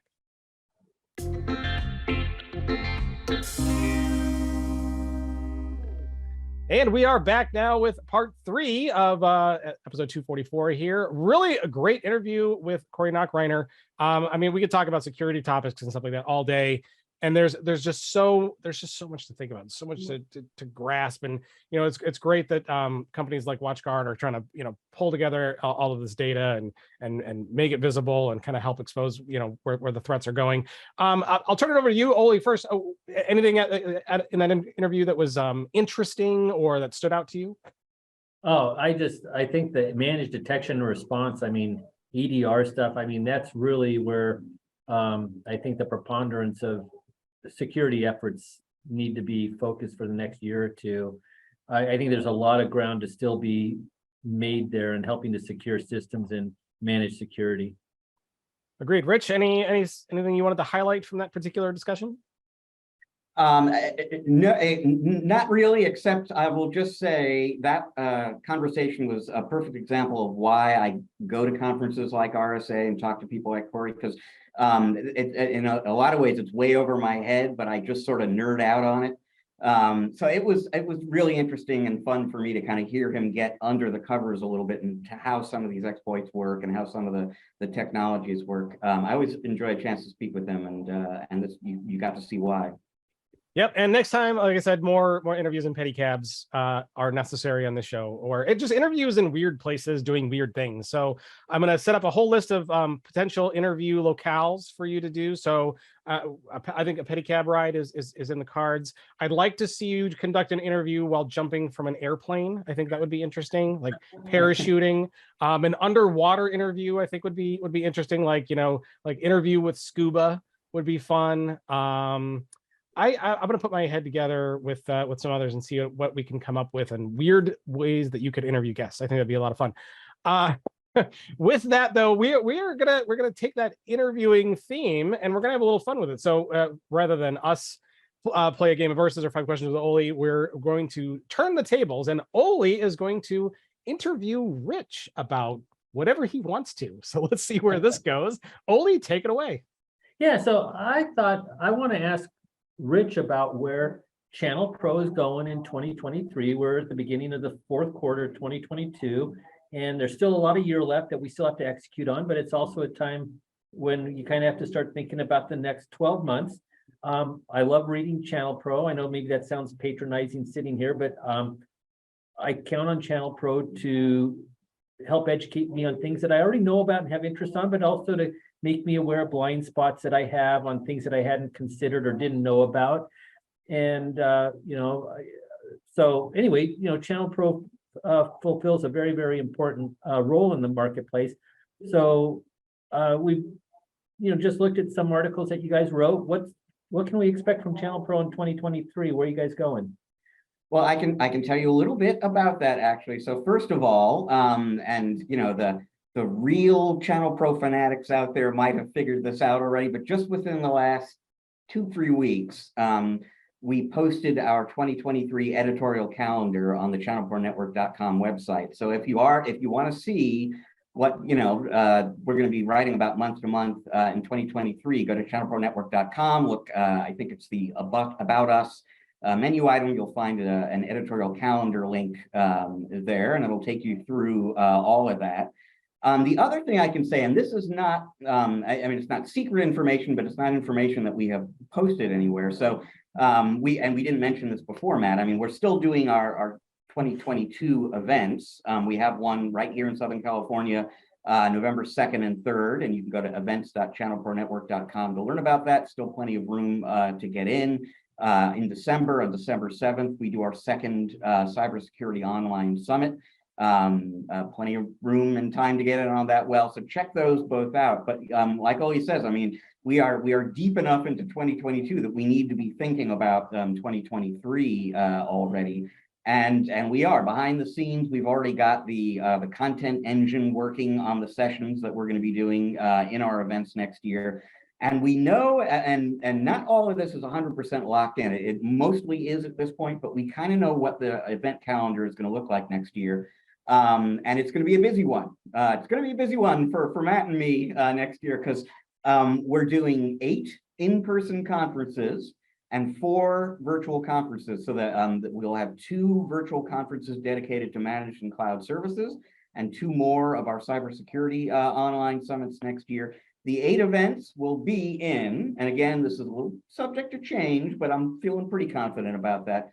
We're going to be in Dallas, we think in February, the Washington, D.C. area the next month, Northern California, San Francisco / San Jose in June.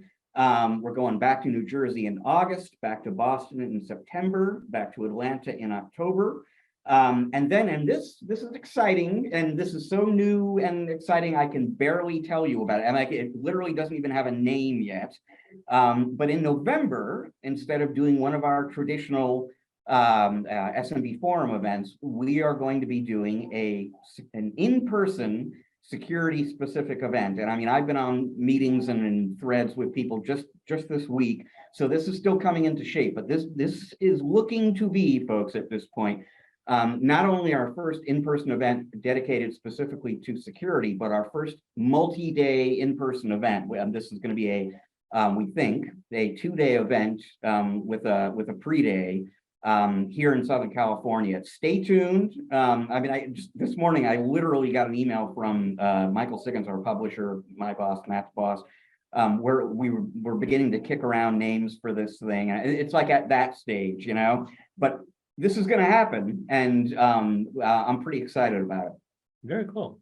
So maybe you should call it the Freeman Whitlock Show. Now you're talking. I like that. I think that has a ring to it. It does. I didn't know you guys had an editorial calendar out there. That's good, I think, to look at for those that want to really look forward. Another interesting position I think you're in, we just talked about Sophos. You interviewed people at Sophos, D&H, NetApp. And we talked about another story on MSPs. So you're talking to MSPs, you're talking to vendor channel heads and all that sort of thing. It gives you really, really unique insight into, and then you're at a conference and you're talking to people here, you're talking to people like me and all the other people that are outside these doors. What do you see happening in 2023? If you were to prognosticate on how the channel and the market, the IT market, is going to change in 2023 from your perspective as an editor, and head honcho type person at ChannelPro, where are you seeing things going?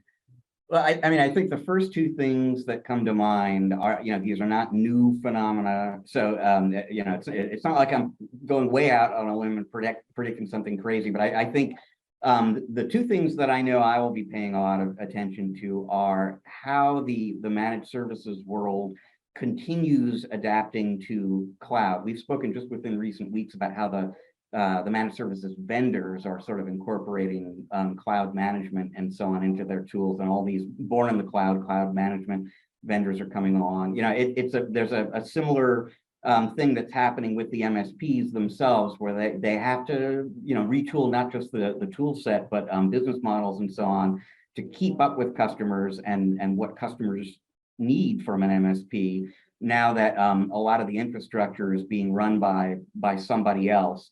And so that's going to be something that we're going to be talking about. And then ongoing basis, I feel confident in saying, recession or no recession, I see nothing to indicate that the mergers and acquisitions phenomenon is going to slow down next year. Nothing has slowed it down yet. I think even a slowing economy next year won't. And so that is in a lot of ways an even bigger, slower motion kind of phenomenon than the cloud story, where we watch these bigger and bigger and bigger MSPs come into being, and watch what that means from a competitive standpoint for the smaller players. At what point, if, and to me, it's very much an if and almost an unlikely if, but I mean, at what point does it become difficult to compete if you don't have the scale, can't charge the rates, can't provide the services that these bigger companies do?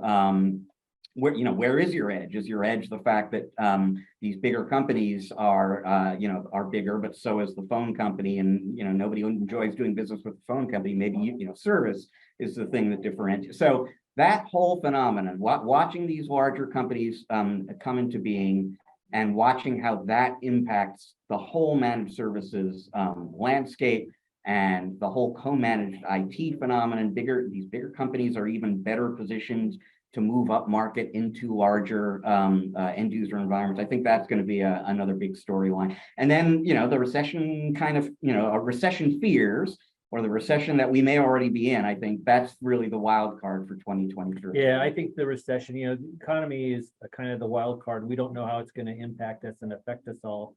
at this point, or how deep or how long it even lasts. And maybe we don't really have anything but this, minor blip for 2 quarters. Maybe it doesn't go beyond that. We don't really know. But so yeah, the M&A front is really quite interesting because it was just in the last couple of days that I had 2 people email me about a local competitor here in Orange County. I respect them highly. I think they're one of the best MSPs in the county, and they were just acquired in a roll-up. Great outfit, and the company, whoever bought them, made a great buy. And so yeah, it makes me wonder, okay, how's the competition going to be different with them now that they're part of a roll-up? But that kind of also makes me think about something else that I want to ask you about, Rich. I'm 61 now. I've been in the IT business for about 40 years. And when I got started, I was 21, and I'd go to conferences like this, and I was one of the younger guys at 21, but the older guys were like 28 to 30. And so now you fast forward, and I'm 61, and the older guys, you go out here, and I look at everybody that used to be fit and trim and have hair, and it wasn't gray. When I got into the business, it's so much. When I walked in this morning, I fist bumped a guy that I've known for like 25 years in the IT business. And I said, we said we'll catch up with each other later, but we all have a little bit more weight around the girth, and some of us have a little less hair, and this beard that used to be reddish is now gray, and we're entering a recession. And so I'm 61. Some of these other guys are 68 or 70 now. Where do you see them going? And if in a recession we take a 10 or 15% haircut on the top line, and maybe it's worse than that on the bottom line, a lot of outfits are really small. A lot of the people that I started out with are, they were 1 or 2 man firms back then, and they're still maybe 1 or 2 or 3 man firms. Maybe they've gone to 10 or 12, but they haven't. Most of them have not grown into really large companies. There's a handful that have, and some have been rolled up. But I think if the market gets tougher here and it requires change and reinvention, are my peers that are 60 to 70 years old, are we up for that? What are you going to see? What do you see happening? And what are you hearing from people that you talk to? Well, I wouldn't say I've had a lot of conversations about people in terms of their exit timing, but I mean, this is another one of those things that's been going on for a long time. As you were talking about that, I am reminded of a conversation I had a few years ago with Harry Brailsford of SMB Nation, and he was really the first guy who kind of pointed out this phenomenon to me. And the way he put it so amusingly was, Rich, we're not making babies. We're not making babies in the chat. Like we're just getting older, and we're not bringing in this whole new generation of people. And so, yeah, very much you can see the channel as we know it graying. And so there have been a lot of people talking, that we're in this kind of exit window where a lot of people have just reached the age where they're going to want to retire and sell. And I think it's going to be a good time, a good market for that kind of thing. I think it'll be harder for the smaller companies. I think there's a lot of money out there, a ton of money out there looking for companies to buy. They're generally looking for the larger companies to buy. Which is going to be an issue potentially, but I think you're going to see a lot of people exit, and I don't know. I guess I'm not too worried right now that the 10 to 15% haircut is going to force people. I'm not anticipating a fire sale kind of a thing.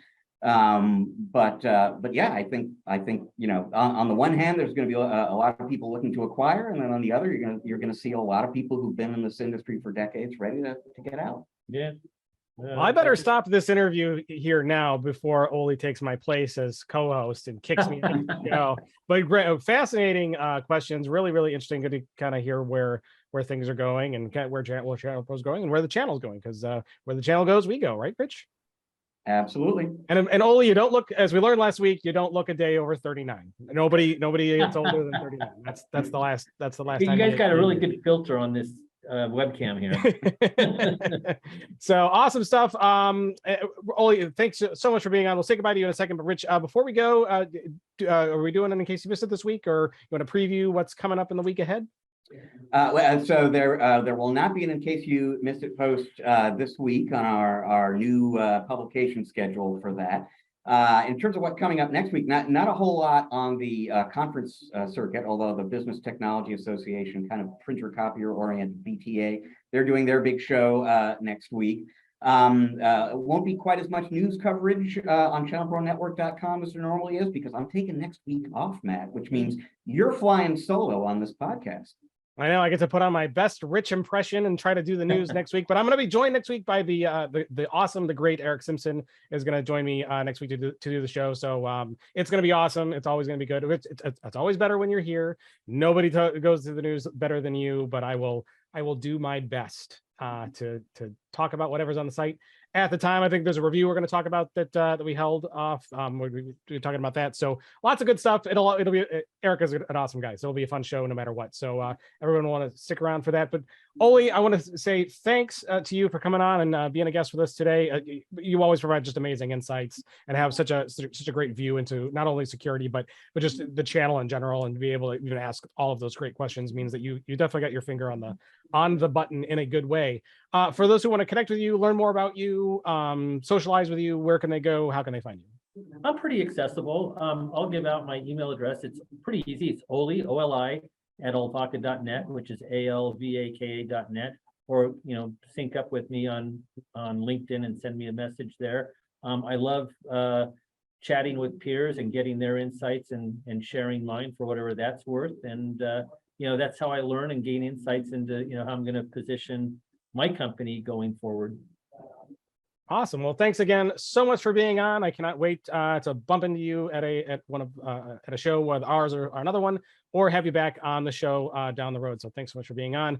ChannelProNetwork.com is the website to go to. There you'll find the latest articles, news, white papers, resources, all kinds of great stuff that will help you keep up to date on what's going on in the industry, or as Oli said, help you give some insights into your business or ways to make your business better. All of that stuff, ChannelProNetwork.com is where you want to go. Of course, you also want to subscribe to the Channel Pro Weekly podcast everywhere podcasts are. We're on the Stitchers, the Spotifys, the Apples, the Googles, the whatever there is. You should see us there. Subscribe, like it, star it, whatever. Rating is always good. If you like to watch, we're on YouTube. You can subscribe there, hit the bell, hit the notification button, and leave a comment. That's always a helpful thing to do as well. And with that, you can send us an email, podcast@channelpronetwork.com, as well as Oli, who gave his email out. If you have anything you want to say to us, we always love the emails and feedback from our listening and viewing audience. With that, we're going to say goodbye. Episode 244. We'll see everybody in 245 with me and Eric Simpson next week. See you then.